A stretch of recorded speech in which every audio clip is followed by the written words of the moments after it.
teen hearing loss. It's becoming an epidemic, and the culprit may be a digital addiction. The Pix 11 News at 5 starts right now. Live from Studio 2A in Pix Plaza, this is the Pix 11 News at 5. All right, well, thanks to iPhones, Androids, and all those other devices that play music right into your ears, people's hearing is deteriorating at a rate that we've actually never seen before. Well, what's worse than that? Most people impacted by this study are teenagers. Yeah, that's the new study's conclusion, and it's about a lot more than just statistics. Pix 11's James Ford is live in Lower Manhattan with one young woman's battle to hear despite damage made worse by her earbuds. James. And according to federal regulators, at construction sites like this, the noise that you're exposed to, you can be exposed to the same level when you wear things like this. And this is especially a problem among younger people. That's the sound of a high-grade hearing aid being made. And more we're hearing that sound because of sounds like this.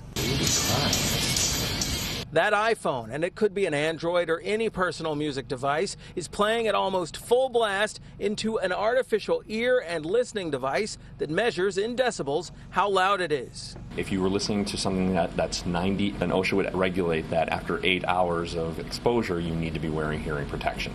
So 90 is dangerous, and you see what it's cranking out. 111, and you hear it, much like you might on the subway or street. You know, when you hear someone else's music coming from their device, that kind of noise exposure, look at this, equals the noise of a jackhammer. You don't realize like the sounds that you miss out on, like the birds chirping at, like the insects at night. Honestly, like you don't realize you're missing out on that. Alexandra Earl was diagnosed with a significant hearing loss when she was 16. 3 years and a pair of hearing aids later, she hears well. And at least part of her impairment is also part of a larger trend. My advice is turn it down. Like, you don't want to end up missing half of the things that's going on around you.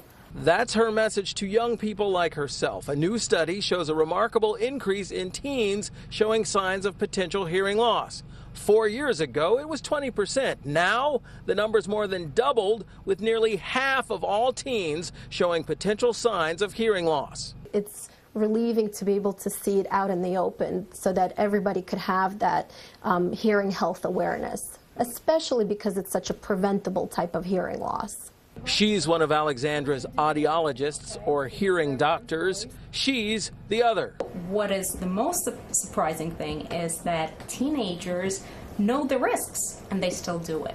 They're seeing an increase in patients like Alexandra, but want instead to see more doing what they did with me. I'm being fit for one of these earplugs. For musicians and for teenagers, so that you can wear your iPhone or whatever device you're listening to and be comfortable in hearing it at a loudness level that won't damage your hearing. Now, these are the basic ear plugs. Those custom ones, which can cost just double digits of dollars, are designed with filters that allow regular sounds to be heard, but the loud sounds filtered out. One other thing, there is such a thing as a sound meter level app that you can just download onto your iPhone or Android, and that will ensure that your device stays at an acceptable level. Well, more information on that at pix11.com. Click on the As Seen On tab. That'll be later tonight. Reporting live, I'm James Ford, Pix 11 News. Good advice, James. It's so easy to get into that music and just forget how loud it is. Appreciate that. All right, well, a live alligator.